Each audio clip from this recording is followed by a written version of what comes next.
El amanecer del 4 de junio de 1868 tiñó los cielos de Oaxaca con un resplandor ceniciento, como si el sol se negara a mostrar su fuerza.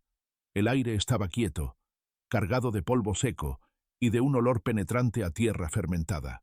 Nadie sospechaba entonces que aquella mañana marcaría el inicio de un expediente que durante décadas permanecería oculto en los archivos municipales, cubierto de polvo, como si su sola lectura fuese capaz de despertar un pasado que muchos preferían mantener enterrado.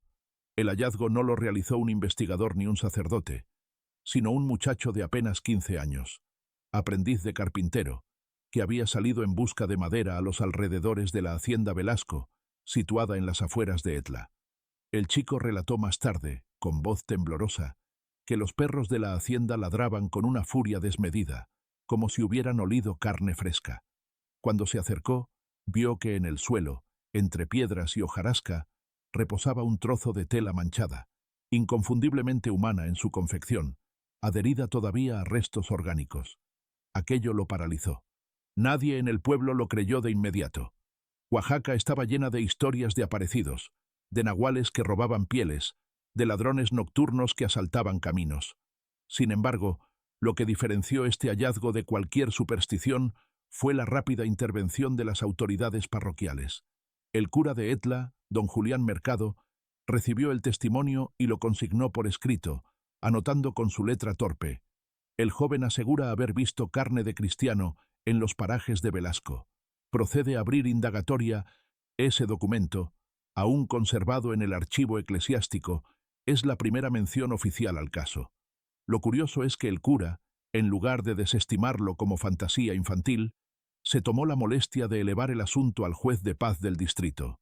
En aquellos años, los Velasco eran considerados benefactores locales, propietarios de tierras y generosos donadores al templo. ¿Por qué entonces un sacerdote habría de comprometer su relación con tan ilustre familia? Los investigadores posteriores especularían que Mercado ya había escuchado rumores semejantes, susurros de trabajadores que jamás se atrevieron a declarar públicamente. La hacienda Velasco se alzaba como un bloque silencioso, de muros altos y corredores en sombra. Quienes pasaban cerca decían que al caer la noche se escuchaban ruidos metálicos, como de cuchillos afilados, y el aullido grave de perros robustos que parecían multiplicarse con el paso de los años. La explicación oficial siempre había sido que la familia criaba animales de caza, destinados a competiciones locales y a resguardar la propiedad de bandidos. Sin embargo, el vigor desmesurado de esas bestias despertaba comentarios. Nadie entendía de qué forma podían mantenerse tan fuertes en tiempos de escasez de maíz y carne. El expediente del juez de paz comenzó con entrevistas. Vecinos declararon haber visto carrozas entrar de noche, cargadas con sacos. Otros mencionaron la desaparición de 2 jornaleros que habían trabajado brevemente en la hacienda. Una mujer, identificada solo como Rosa S., dejó testimonio en el que afirmó haber sentido un hedor semejante al de los muertos en guerra, cada vez que el viento soplaba desde los patios interiores de la finca. Aún así, no había pruebas materiales suficientes. El muchacho carpintero fue presionado a retractarse, y su padre firmó una declaración en la que aseguraba que su hijo había confundido piel de cerdo con restos humanos. El documento se selló y archivó, pero el rumor ya corría de boca en boca. Es aquí donde la narración comienza a fragmentarse con voces en primera persona, voces que resisten el paso del tiempo. En el diario del alcalde municipal de Etla, fechado el 12 de junio de 1868, se lee: «Me es imposible ignorar lo dicho por los parroquianos. Hay miedo. Los trabajadores evitan pasar de noche cerca de Velasco. No sé si sea superstición o verdad, pero las campanas no bastan para tranquilizar sus ánimos». El tono seco del alcalde contrasta con el pavor de quienes escribieron después. Un documento firmado por un tal Lorenzo Pérez, escribiente de la parroquia, conserva apenas unas líneas. «He visto las pilas de huesos en el traspatio. Los perros los lamen como si fuesen su alimento diario. No me atrevo a decir más. Este testimonio nunca fue presentado formalmente, sino hallado décadas más tarde en un legajo privado, como si Pérez hubiese querido dejar constancia de su visión sin exponerse a represalias. El paisaje, mientras tanto, seguía siendo testigo mudo. El río Atoyac corría perezoso a unas leguas, arrastrando aguas turbias. Las montañas circundantes proyectaban sombras alargadas, y los caminos polvorientos apenas eran transitados por arrieros. En esa calma aparente, la hacienda destacaba como una fortaleza. Ventanas cerradas, humo constante de la cocina, perros vigilando desde la azotea.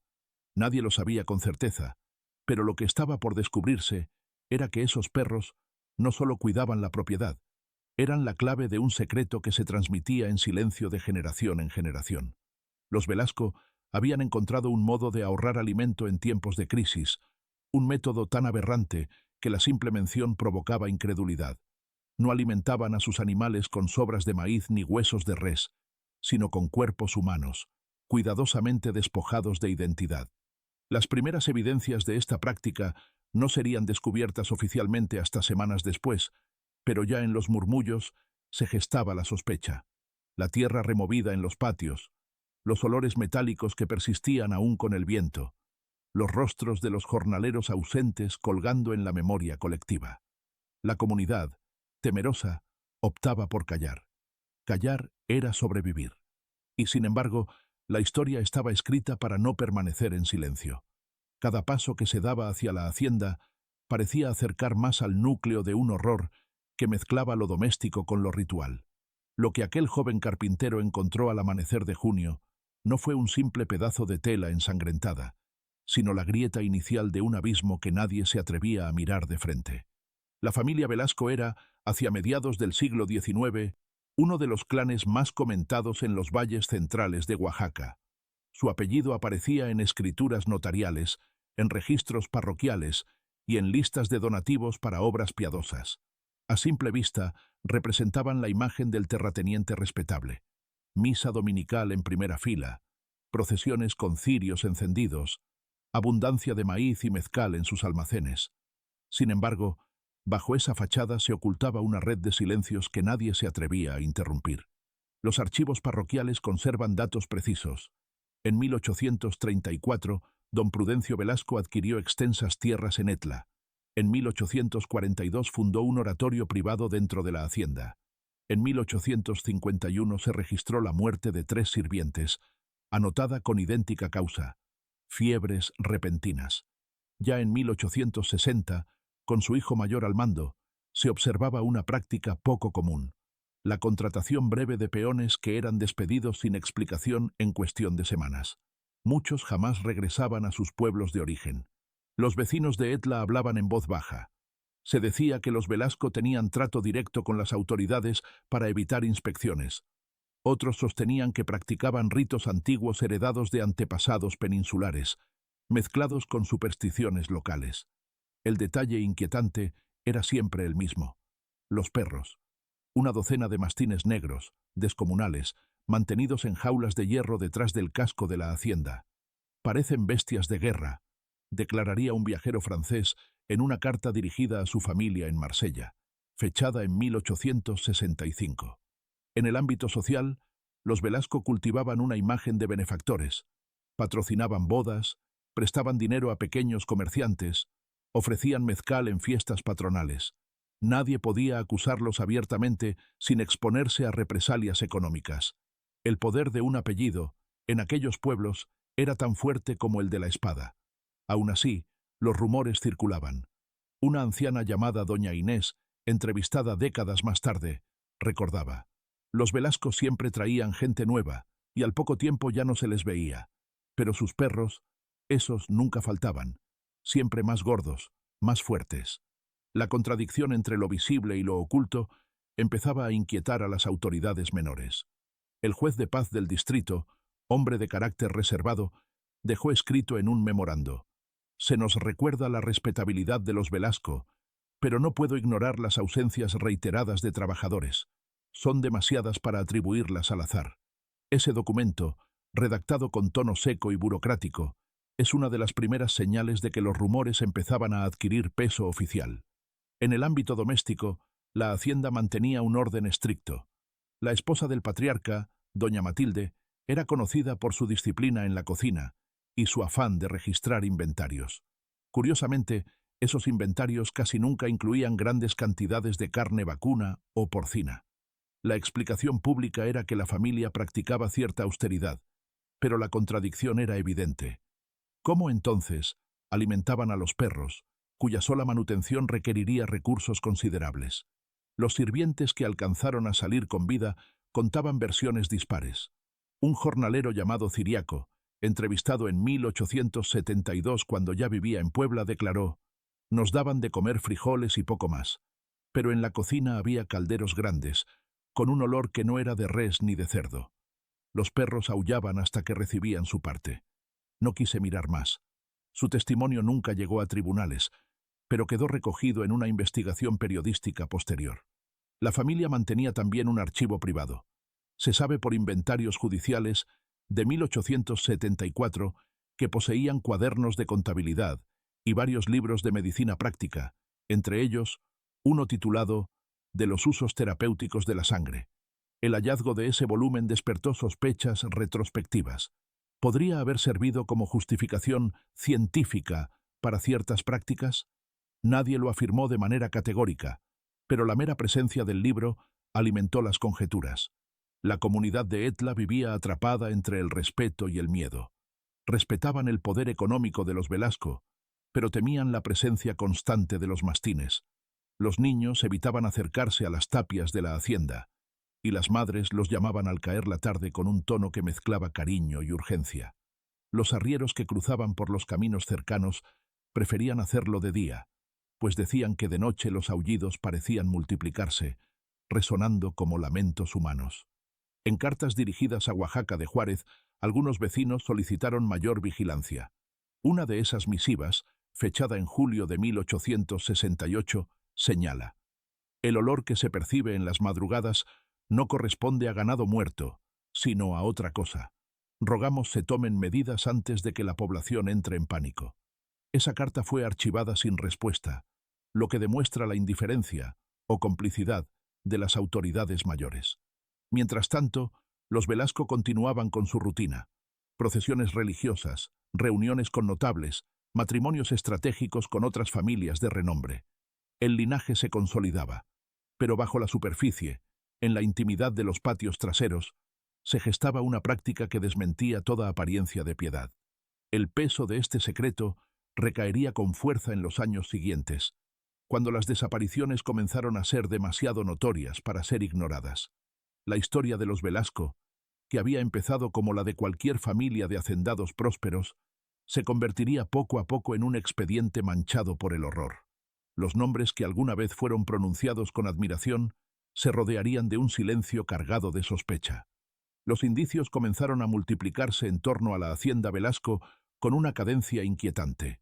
No se trataba de pruebas contundentes, sino de señales dispersas que, al reunirse, conformaban un cuadro perturbador. El primero de esos indicios fue el olor.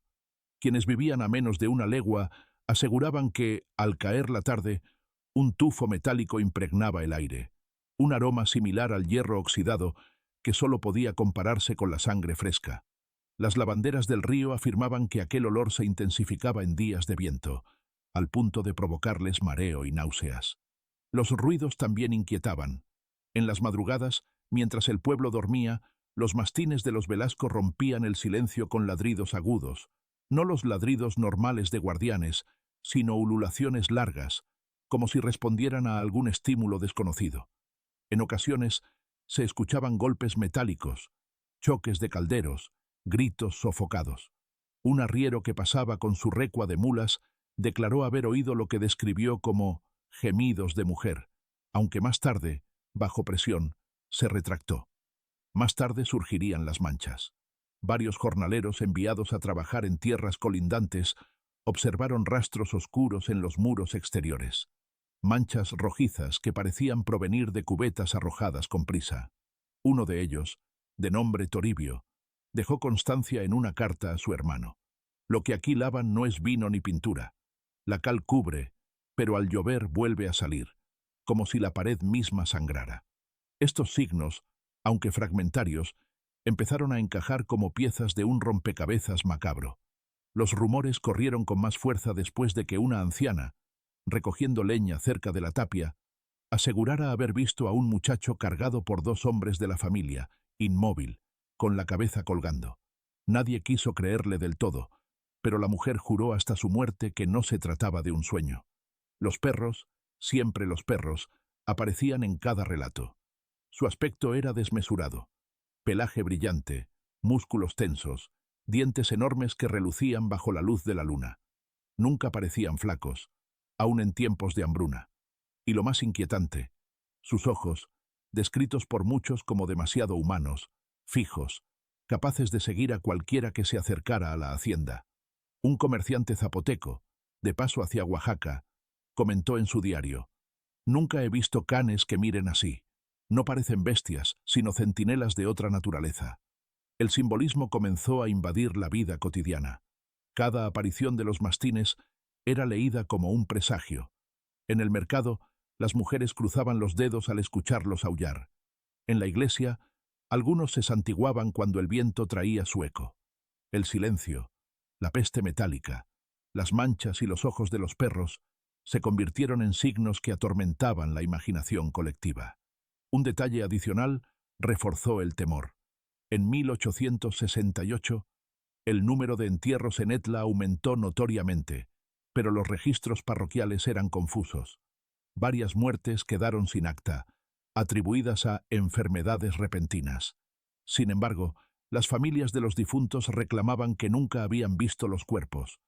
Todo se resolvía con explicaciones vagas y entierros rápidos, sin velorio público. Era como si la muerte misma se hubiera vuelto invisible. El miedo, aunque generalizado, no alcanzaba aún el grado de denuncia abierta. Los Velasco imponían respeto y las pruebas eran demasiado débiles. Pero los campesinos sabían lo que habían visto y olido. En tertulias nocturnas, alrededor del fuego, los relatos se repetían. La tierra removida en los patios, los lamentos nocturnos, los perros que devoraban huesos demasiado grandes para ser de res o cerdo. En un testimonio oral recogido a finales del siglo XIX, un viejo de nombre Domingo confesó: «Yo los vi arrastrar un cuerpo envuelto en manta. Pensé que era ganado enfermo, pero al acercarme reconocí una mano asomando. Nunca lo conté hasta ahora porque sabía que nadie querría enfrentarlos». La voz del anciano, quebrada, parecía cargar con décadas de culpa. El contraste entre la apariencia pública de los Velasco y las señales privadas de horror mantenía la tensión constante. En el día, misa y donativos. En la noche, olores, ruidos y manchas. La comunidad se debatía entre callar o denunciar, entre aceptar el relato oficial de enfermedades y extravíos o enfrentar la posibilidad de que algo aberrante sucedía en sus tierras. Es en este punto donde los indicios comienzan a adquirir el peso de lo inevitable. Ya no eran simples sospechas, sino signos persistentes que se resistían a desaparecer. Cada olor, cada mancha, cada mirada de perro robusto, era un recordatorio de que en la hacienda Velasco se escondía una verdad incompatible con la vida ordinaria del valle. Las primeras denuncias oficiales contra la familia Velasco no nacieron de la indignación de un vecino, sino de la acumulación de papeles que poco a poco empezaron a llenar las gavetas de los escribientes. Cada documento parecía irrelevante por sí mismo, pero al juntarlos se dibujaba un panorama de irregularidades difícil de ignorar. En los registros parroquiales de Etla, entre 1865 y 1868, aparecen hasta 12 partidas de defunción con causas genéricas: fiebres repentinas, cólicos graves, insolación. Lo curioso es que en ninguna se anotan velorios ni entierros presenciados por familiares. El acta se firmaba con premura y el nombre del difunto se desvanecía en la estadística. Para un investigador moderno, estas lagunas resultan más reveladoras que los registros completos. Los archivos municipales también aportan datos inquietantes. En un cuaderno de actas de 1867 figura la queja de un comerciante que denunció la desaparición de su mozo, contratado por la hacienda Velasco. La respuesta del juez fue lacónica. El joven abandonó sus obligaciones sin previo aviso. Meses después, el mismo cuaderno registra la desaparición de otro trabajador, resuelta con idéntica fórmula. La reiteración de frases secas revela una costumbre: cerrar los expedientes sin indagación real. La medicina de la época, aún rudimentaria, tampoco quedó al margen. El doctor Anselmo Villalobos, médico rural, redactó un informe en el que advertía la presencia de cadáveres con huellas de desangramiento. El documento, conservado en pésimo estado, menciona: «No hallo razón para que cuerpos de individuos jóvenes presenten tal vacío de fluidos. Parecen desprovistos de lo vital». Su informe fue enviado al Cabildo, pero quedó archivado sin mayor trámite. Otro documento, esta vez del ámbito militar, suma a la sospecha. Un capitán de paso por Etla reportó en 1866 que algunos de sus soldados se negaron a acampar cerca de la hacienda por el olor insoportable que de allí emanaba. El informe, elevado a la comandancia, fue archivado bajo la categoría de supersticiones locales. La burocracia parecía diseñada para invisibilizar lo incómodo. Las cartas privadas refuerzan lo que los documentos oficiales callan.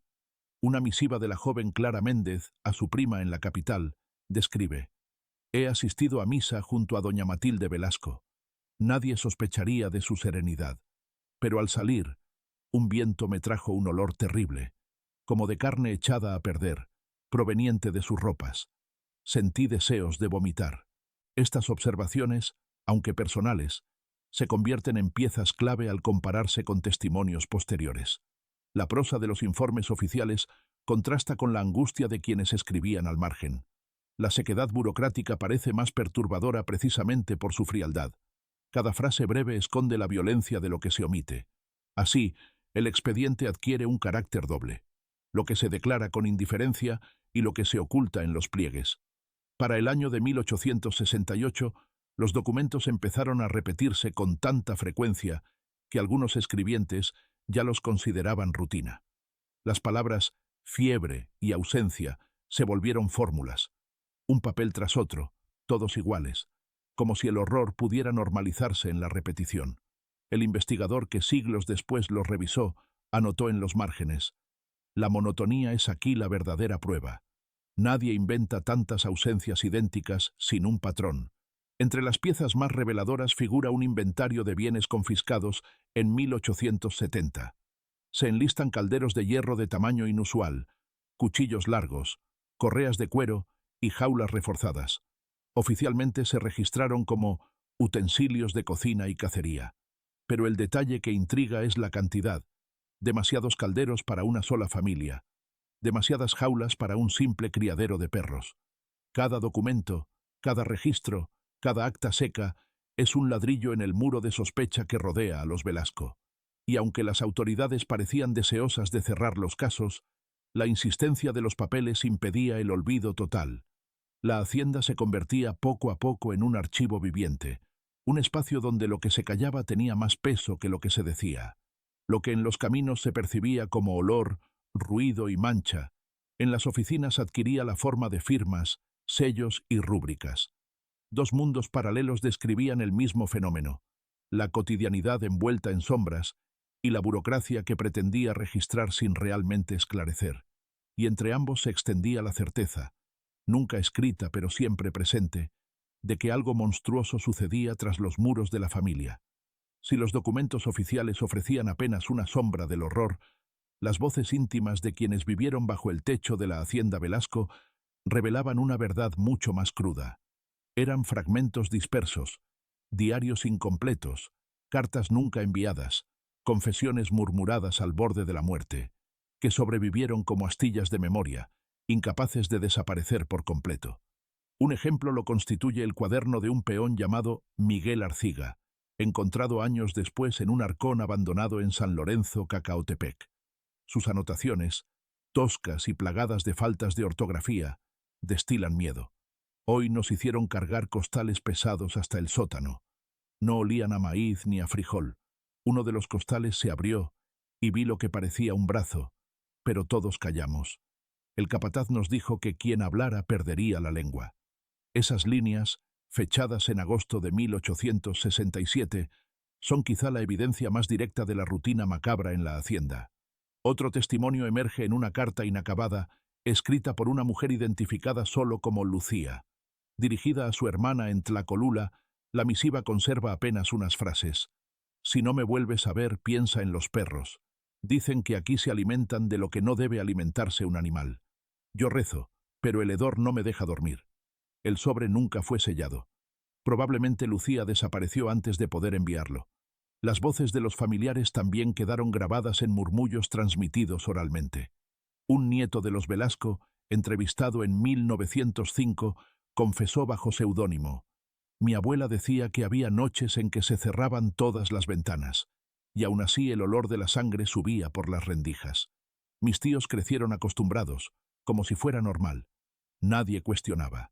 Nadie se atrevía». Estos fragmentos íntimos son desgarradores precisamente porque revelan la normalización del horror.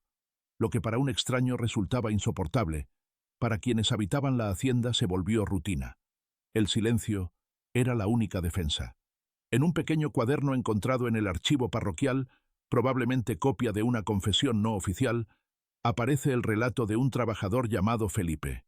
«Me ordenaron limpiar los calderos después de la medianoche. El líquido era espeso, oscuro, pegajoso. Sentí que me ardían los ojos. Pensé en huir, pero los perros ya me seguían con la mirada». Este relato se interrumpe abruptamente, sin firma final, como si la escritura hubiera sido cortada de golpe. Los testimonios de quienes lograban escapar eran contradictorios en detalles, pero coincidentes en lo esencial: la presencia de restos humanos, el papel central de los mastines, el terror como atmósfera permanente. Algunos hablaban de rituales, otros de simple economía brutal, ahorrar alimento en tiempos de escasez, pero todos coincidían en que la práctica era sistemática. En 1871, un viajero norteamericano recogió la historia en su diario. Sin haber presenciado los hechos directamente, escribió lo que le confiaron arrieros locales: «Los perros de los Velasco se alimentan de carne humana. Es la única explicación para su tamaño descomunal. Nadie en el pueblo duda, pero todos callan. Prefieren no perder el trabajo ni la vida». Aunque indirecto, este testimonio extranjero contribuyó a dar visibilidad más allá de Oaxaca. Las voces íntimas también revelan la dimensión psicológica. No solo era el miedo a morir, sino la sensación de estar atrapados en un mecanismo del que no podían escapar. El diario de Arciga lo resume en una frase breve: «Aquí no hay diferencia entre perro y hombre. Ambos somos carne para ellos». Esa línea, seca, transmite la deshumanización que corroía a todos los que entraban en la órbita de la hacienda. Estos relatos, diseminados como piezas de un mosaico, constituyen la contranarrativa frente a los documentos oficiales. Mientras las actas hablaban de fiebres y ausencias, los diarios y cartas hablaban de cuerpos, calderos y perros alimentados con carne humana. Dos registros paralelos que, al cruzarse, iluminan la verdad prohibida. La tensión entre lo escrito en secreto y lo archivado en público es la esencia misma del caso. Y en esa tensión, las voces personales sobreviven como un eco.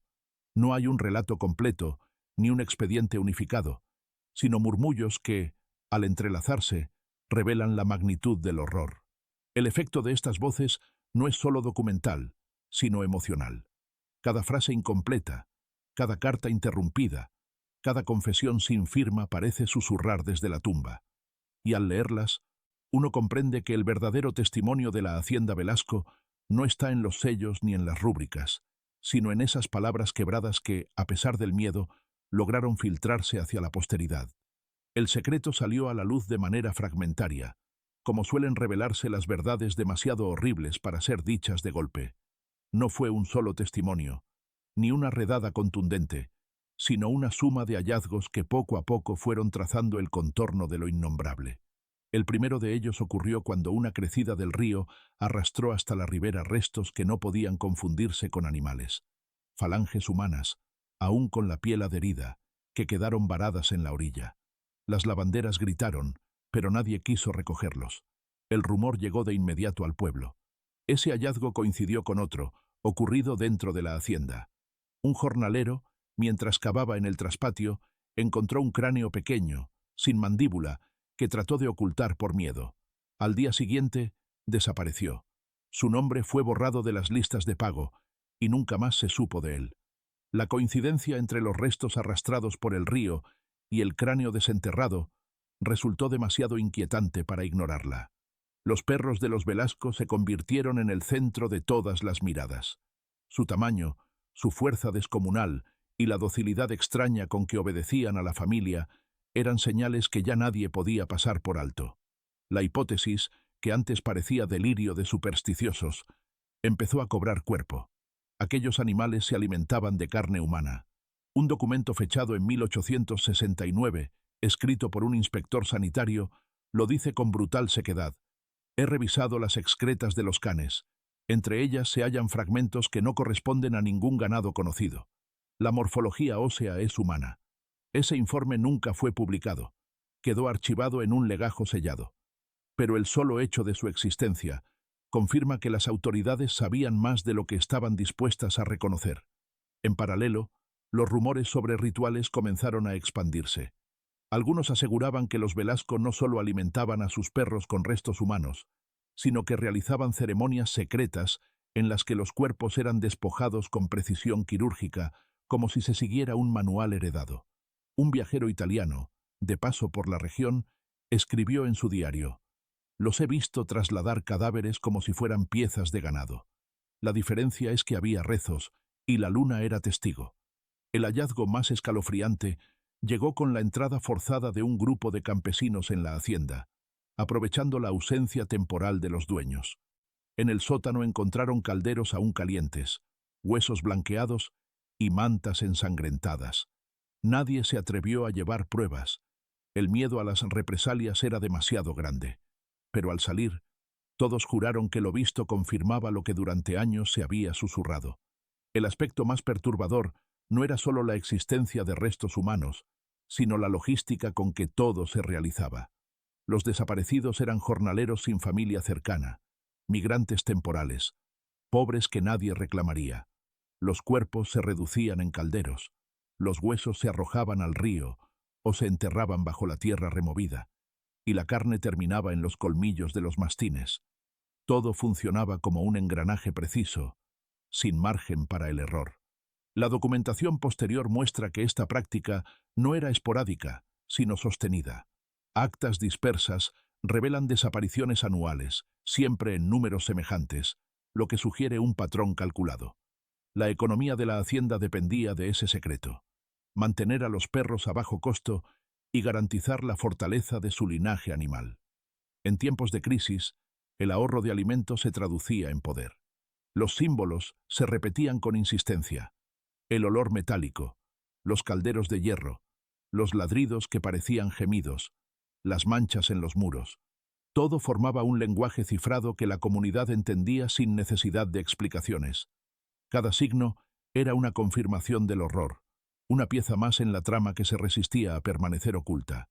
Lo que hasta entonces había sido rumor se convirtió en certeza compartida, y aunque el miedo seguía imponiendo silencio, ya nadie dudaba de que la hacienda Velasco guardaba un secreto innombrable. El descubrimiento no fue un acto único, sino una revelación paulatina, hecha de restos, testimonios y documentos, que dibujaba la silueta de una práctica tan aberrante que la sola idea de pronunciarla en voz alta producía escalofríos.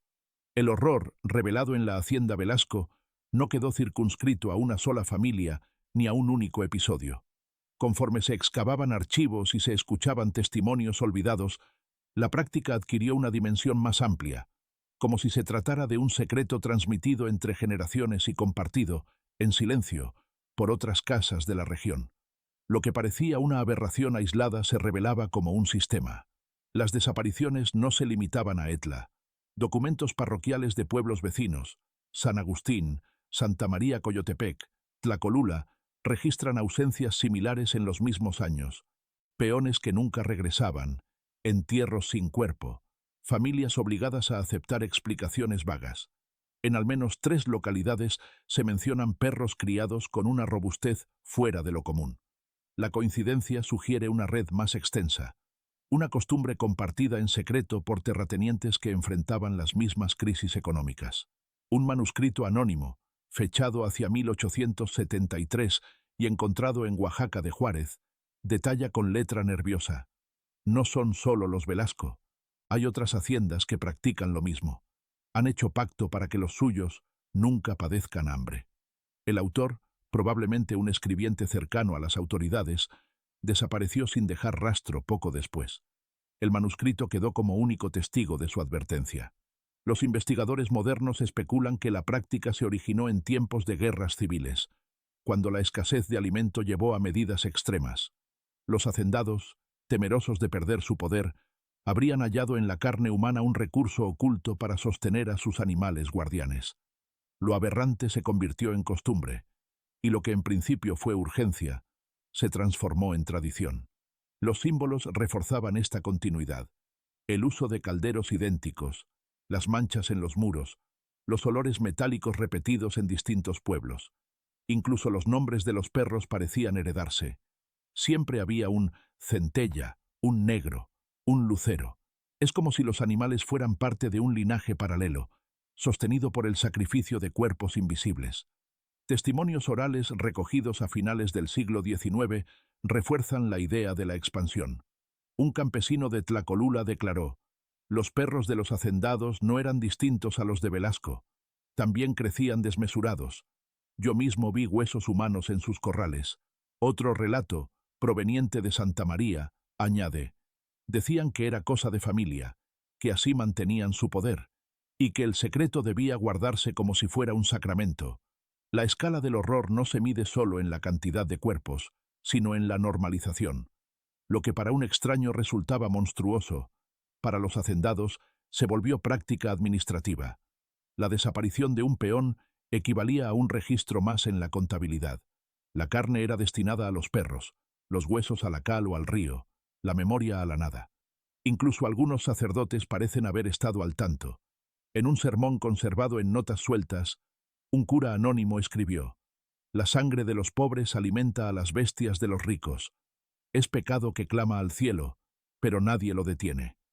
El sermón nunca fue pronunciado. Quedó en borrador, acaso por miedo a represalias. La mención explícita demuestra, sin embargo, que la sospecha alcanzaba a los altares. La práctica trascendió el tiempo. A inicios del siglo XX, todavía circulaban rumores de perros descomunales en ciertas haciendas del valle. La gente los identificaba como herederos directos de los mastines de los Velasco. El miedo no había desaparecido, solo se había transformado en silencio resignado. Así, la historia se expandió más allá de una familia y de un año. Lo que en 1868 comenzó como un hallazgo fortuito, terminó revelando una red intergeneracional, un entramado de secretos compartidos y de rituales encubiertos. La escala era mayor, y con ella crecía también la sensación de que no se trataba de un crimen común, sino de una práctica sostenida en la sombra por quienes tenían el poder de perpetuarla. El horror se había convertido en herencia, y en esa herencia, los perros, siempre los perros, permanecían como testigos vivos, guardianes de un secreto que trascendía generaciones y que nunca sería admitido en voz alta, pero cuya huella seguía visible en cada rincón del valle. La presión de los rumores alcanzó un punto insostenible hacia finales de 1869. El cúmulo de denuncias, aunque dispersas y contradictorias, obligó a las autoridades locales a organizar una inspección formal en la hacienda Velasco. El juez de paz, acompañado por 2 alguaciles y un escribano, llegó una mañana gris. El registro de esa visita se conserva en un acta lacónica. Se encontraron jaulas con canes de gran tamaño. No se halló irregularidad aparente. Los propietarios ofrecieron mezcal y atenciones. Se da por concluida la diligencia. La frialdad de la rúbrica contrasta con las memorias orales que describen la tensión insoportable de ese día. Testigos indirectos aseguraron que, durante la inspección, los mastines estaban inquietos, olfateaban el aire y tiraban de sus cadenas como si presintieran que algo estaba en juego. Se cuenta que uno de los alguaciles, al observar restos óseos en un rincón, fue reprendido de inmediato por el juez, quien ordenó continuar sin detenerse. La visita se cerró sin incidentes oficiales, pero el rumor de que los Velasco habían sobornado a las autoridades se esparció como pólvora. La confrontación más abierta ocurrió meses después, cuando un grupo de campesinos, hartos de las desapariciones, irrumpió en la hacienda durante la noche. El enfrentamiento fue brutal. Los perros fueron soltados contra ellos, y varios hombres resultaron heridos de gravedad. Los sobrevivientes huyeron sin pruebas materiales, pero juraron haber visto cuerpos colgados en ganchos de hierro, como si se tratara de reses. Esa irrupción clandestina marcó el inicio de una verdadera guerra de silencios. El pueblo sabía, La familia negaba, las autoridades callaban. El expediente judicial de 1870 incluye una serie de declaraciones contradictorias. Un testigo afirmó: «Vi calderos llenos de sangre». Otro negó todo y habló de simple sacrificio de ganado. La falta de consenso permitió cerrar el caso con la fórmula habitual. No se encontraron elementos suficientes. Sin embargo, entre las hojas del expediente aparece una nota al margen, escrita con letra distinta.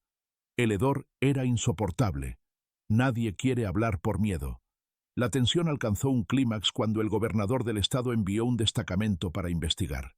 Esa visita oficial, más numerosa y menos fácil de sobornar, encontró evidencias más concretas: huesos humanos mezclados con restos animales, cuchillos con inscripciones extrañas, calderos ennegrecidos por el fuego constante.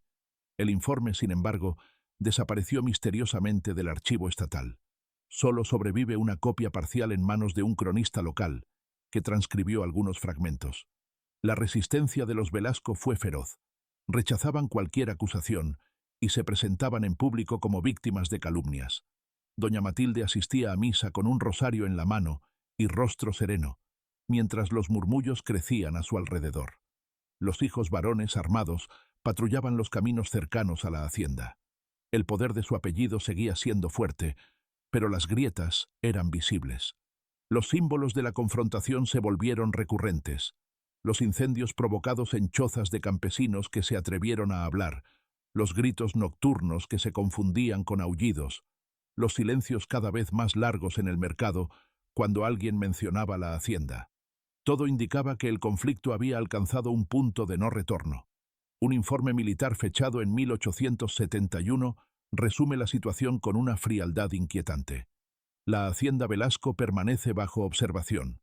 El orden público se mantiene gracias al temor que inspira la familia. Se recomienda no intervenir para evitar alborotos. La omisión se convirtió en complicidad. El Estado prefirió conservar la paz aparente antes que enfrentar la magnitud del horror. La confrontación, entonces, no fue solo entre campesinos y hacendados, sino entre verdad y silencio, entre pruebas tangibles y documentos borrados, entre el hedor de los calderos y las rúbricas que lo desmentían.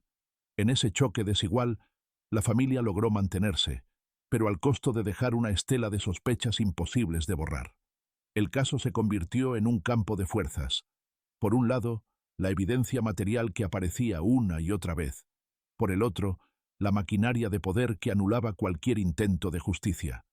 La tensión no se resolvió en un juicio, sino en un estado perpetuo de incertidumbre, donde la confrontación oficial apenas rozaba la superficie de una verdad demasiado oscura para ser asumida.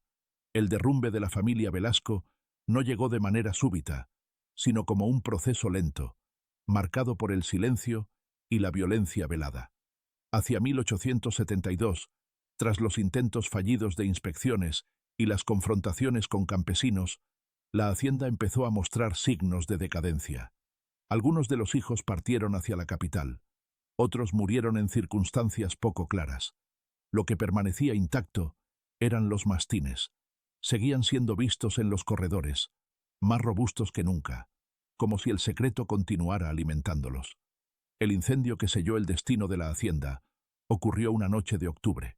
Nadie pudo precisar si fue provocado por campesinos, por autoridades resentidas, o por la misma familia en un intento de borrar pruebas. Lo cierto es que las llamas consumieron gran parte del casco principal. Los testigos afirmaron haber escuchado los aullidos de los perros entre el crepitar de las vigas. Algunos juraron que vieron figuras humanas tratando de escapar de los sótanos, pero fueron devoradas por el fuego. El humo llevaba un hedor penetrante, mezcla de madera y carne quemada, que se extendió por el valle durante días. El registro oficial del incendio se limita a un párrafo. El día 14 de octubre del presente año, la hacienda Velasco sufrió siniestro por causas desconocidas. No se reportan víctimas humanas. Esa frase tan breve contrasta con la memoria popular, que habla de gritos, cuerpos carbonizados y animales desbocados. La distancia entre documento y testimonio revela, una vez más, la voluntad de ocultar. Tras el incendio, las desapariciones disminuyeron, pero no cesaron del todo. Algunos vecinos afirmaban que los Velasco habían trasladado su práctica a otra finca en las montañas. Otros sostenían que habían muerto todos en el fuego. Lo cierto es que el apellido no desapareció. Décadas más tarde, aún figuraba en registros notariales, lo que sugiere que la familia logró sobrevivir, aunque bajo un perfil más discreto. El silencio impuesto sobre el caso fue casi absoluto. Quienes intentaban hablar eran rápidamente desacreditados o sufrían represalias. Varias chozas de campesinos se incendiaron misteriosamente y algunos testigos murieron en circunstancias sospechosas. La memoria colectiva se refugió en el susurro, transmitiendo la historia como advertencia, nunca como acusación formal. Los símbolos reaparecían con insistencia, manchas oscuras que persistían en los muros chamuscados de la hacienda, ladridos nocturnos que seguían oyéndose aún después del incendio, olores metálicos que regresaban con las lluvias. El lugar se convirtió en un espacio maldito, evitado por viajeros y temido por los propios pobladores. Una carta escrita en 1880 por un maestro rural describe la impresión del lugar. He visitado las ruinas de la hacienda. El silencio es pesado. Se siente como si aún hubiese cuerpos enterrados bajo la tierra negra. Los niños del pueblo no quieren acercarse, y los mayores hacen la señal de la cruz al pasar. Ese testimonio revela cómo el caso se transformó en mito, una herida abierta que impregnaba la vida cotidiana. Los arrestos nunca llegaron. Las autoridades prefirieron hablar de accidente y dejar que el tiempo borrara la memoria.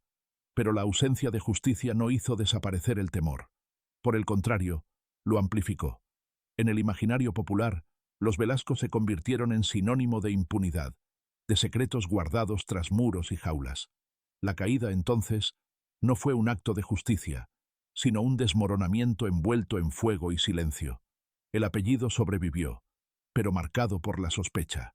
La hacienda quedó reducida a ruinas, pero sus símbolos, el hedor, los aullidos, las manchas, persistieron como recordatorios imborrables, y la memoria de los desaparecidos siguió flotando en el aire, como un lamento que nadie quiso registrar en los archivos, pero que todos en el valle aprendieron a reconocer. En esa mezcla de incendio, represión y silencio, se selló la suerte del caso.